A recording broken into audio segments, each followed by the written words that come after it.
Welcome back to the morning show here on Arise News. Thank you for staying with us. With Nigeria's economy in dire straits and the government scrambling to defend the national currency, the naira from being completely wiped out, calls are being made by various stakeholders on the Tinubu administration to be more committed about reducing the size of governance and saving scarce resources. Recently, the president gave the go-ahead for the implementation of the Steve Oronsanye report, which made profound recommendations in this respect.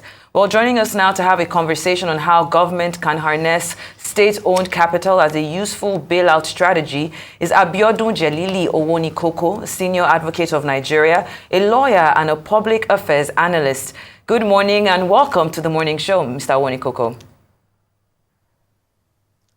Good morning, happy Sunday, and happy Ramadan to our Muslim faithfuls. Good morning. Thank you. All right, then, fantastic. Let's get straight into it, Mr. Owonikoko. In your assessment of Nigeria's economic challenges, you mentioned the concept of a state-owned dead capital. I would like you to elaborate on what this term means in the context of our economic landscape and how it can be leveraged as a bailout strategy. I would also like you to touch on the proposed strategic initiative called the Project 3 in 3 RHA, aimed at economic revitalization, the key components of this project, and how it seeks to harness state-owned resources for sustainable growth development. Mr. Owonikoko? Thank you very much. I'm glad to be on your show this morning. We are at a stage in Nigeria where all hands must be on deck. Mr. President said elections are over. It's time for governance. And that means all resources available, all know-how, stakeholders across party lines, across all divides, must be brought on board to support the initiative of government to revive this economy. Nigeria used to be a developing economy, but in the past couple of years, some of the gains we recorded have been reversed. That Nigeria is now an undeveloping economy. So, which means that the challenge can no longer be addressed by using the old tools or conventional tools. I think Mr. President appreciated this much when he was gunning for the office. And he has told us that nobody should pity him. But I would say that the presidency of Nigeria on the authority of Supreme Court is a trust. The symbolic occupier at any point in time is just the pilot of the ship. That was settled in the Kaduna and AG Federation matter, the cash confiscation case, where Supreme Court held that when it comes to economic matters of serious importance, even the president alone cannot act and take fundamental decision we're just carrying along all members of the National Economic Council, which includes all the state governors. Now, the challenge we have now is that the country is in dire straits. We have for long pretended that we were a green economy when all we were doing was to be sharing proceeds from crude oil. And today, our vulnerability has been exposed by the combined effect of inability to produce enough, even to meet our OPEC quota, and that the fuel that we are producing, a lot of it has been committed to raise advanced funds, which we have already consumed. So that even if Nigeria today met its quota, majority of what we are going to be producing in terms of crude oil has been committed. The proceeds have been committed. Even NNPC had to bail out Nigeria by taking $3.something billion loan recently for some kind of financial stopgap. Now, what people don't realize is that what we actually did was to forward sell part of oil that we are yet to produce. So even if we are to meet our quota, most of the money will go to servicing the debt we have gone to incur. So that leads us to what are the new opportunities available to the country to at least jumpstart the economy, revive some of the ailing sectors, and identify the game changer sectors that do not require too much of foreign inputs or foreign exchange elements. And that's where the idea of harnessing the dead capital of Nigeria to revive the economy has come into force. Now, debt capital actually is a term for what is called, more or less for layman's language, idle assets. The most idle asset in Nigeria today is our land.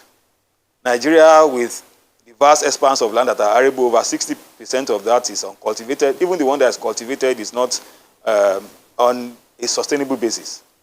And so when we run out of options, the proper thing to do is to go back home and look at what we have left unused for a long time and see how we can convert that into assets that can generate new income for us. And so that's where the idea of debt capital comes in. Most countries in the world that are developing, they've had to make use of debt capital to jump stages. Because what Nigeria needs now is to engineer some form of accelerated development, whereas the 5 stages of development that most countries that went organically went through, we don't have to do that. From traditional to framework to maybe sophisticated industrialization, then before you go to service economy. Unfortunately, what Nigeria has done is that in the last 30 years, we created a confusion where we were both an underdeveloped economy and also we are enjoying the benefits of developed economy. In Nigeria, you have people driving and flying private jets, but they cannot fix a single item of the component of that private jet in Nigeria. The money they use to acquire the private jet is not based on any forex generated there. It's based on forex coming from crude oil. And then we tie down all these assets all over the place. Now, the time has come now for us to identify what needs to be done. Now, this has led to the idea of the recapitalization of our debt capital. And the easiest way we can see that can be fast-tracked is to identify land as a viable asset. In what way?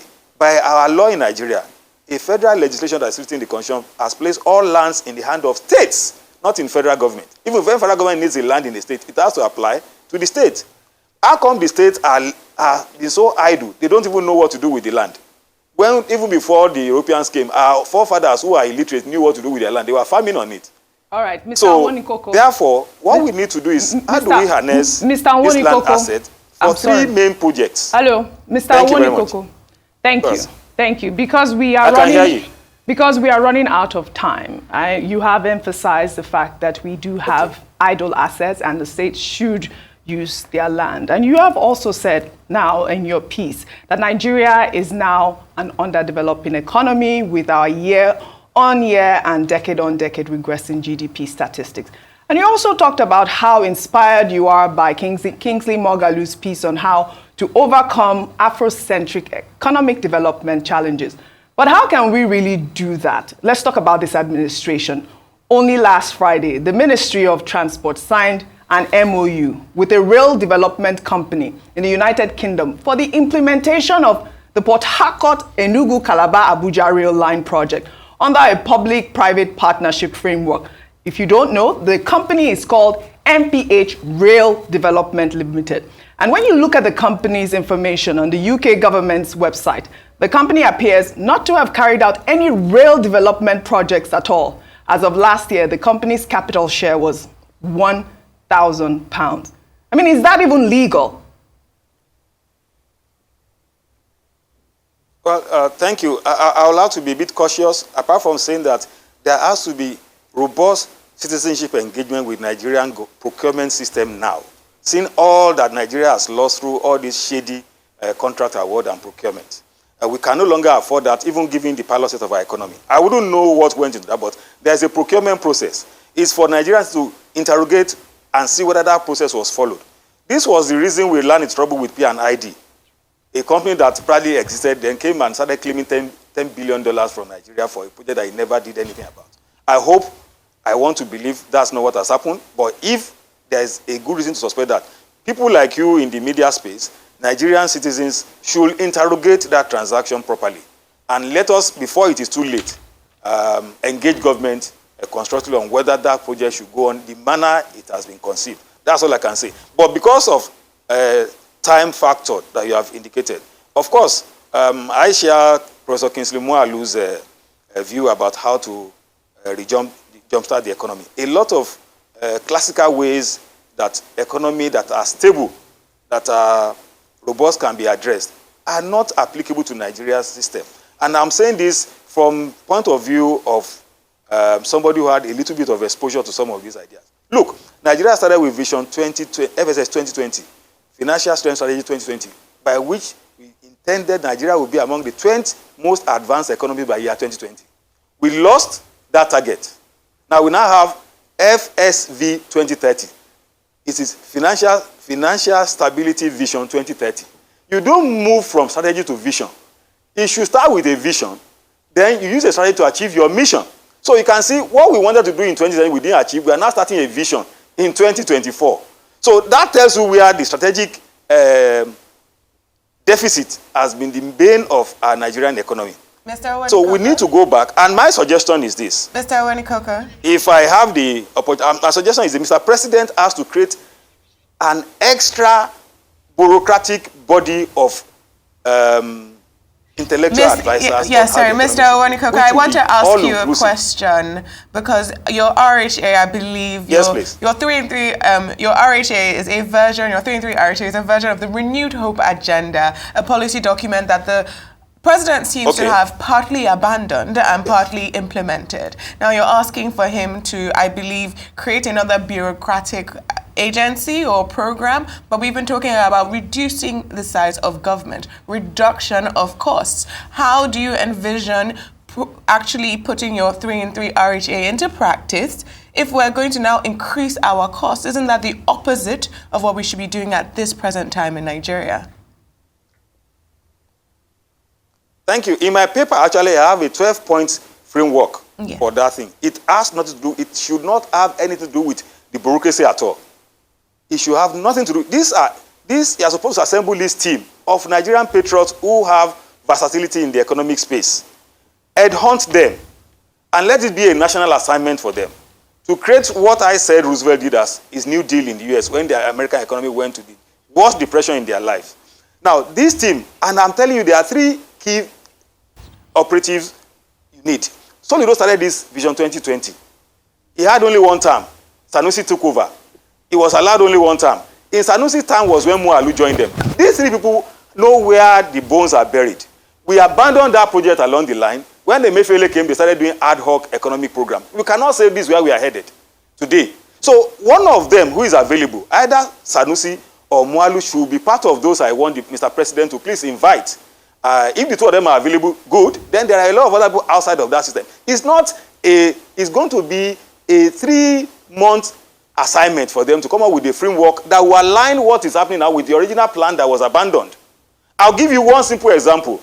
When Mr. Soludo was governor of CBN, I was one of the few consultants that was doing this pro bono. I was a member of the FSS 2020. And there are 3 main bills that were supposed to pass that were to have been in operation since 2010. These bills were never passed until even Mr. Sanusi left office as governor. It took my opportunity to meet with Vice President and Acting President of Nigeria, Professor Oshibajo, in Aso Rock to make this law available. He signed the Steamer Act into law in 2017 when he was acting president. I made that position to him, and several times I went to National Assembly with Governor Soludo, with Sanusi, defending what the Steamer Act. Steamer Act is simply a law that created a framework for using mobile assets as collateral to access credit in Nigeria. That's the reason why you are in London, you want to buy a phone, you have £50, you can buy a phone of £2,000, and you pay the rest over 2 years. In Nigeria, where we are poor, you want to buy a phone of 2 million, you must pay 2 million, no matter how poor you are. Because you don't have a credit system. Luckily, this government has, as part of its policies, financial inclusion. But that law is critical to that financial inclusion to be operationalized. There are framework for that law to operate. Up to now, since 2017, those frameworks are not in place. So that's just an example of the things we have left undone. Now, securitization was meant to be used to raise huge long-term capital for infrastructure. We never used it. We only used it last year to absorb 29 trillion debt that we generated without achieving any real value in the economy.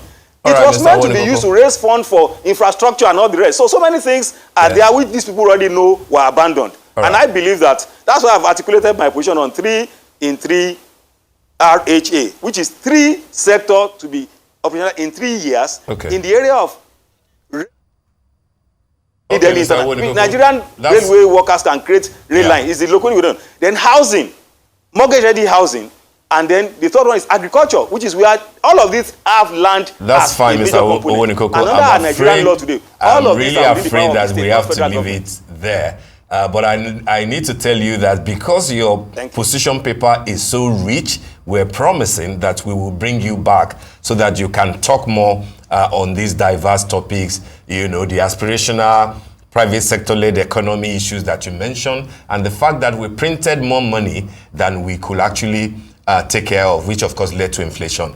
Those are the things that we'd like you to bring. Nothing to buy with the money we printed. Nothing to buy with it. That's led to this inflation. So it's a promise that we will bring you back, and we must thank you indeed for this, you know, quality and qualitative submissions today. Thank you. I very much appreciate the opportunity. Thank you. Thank you so much, sir.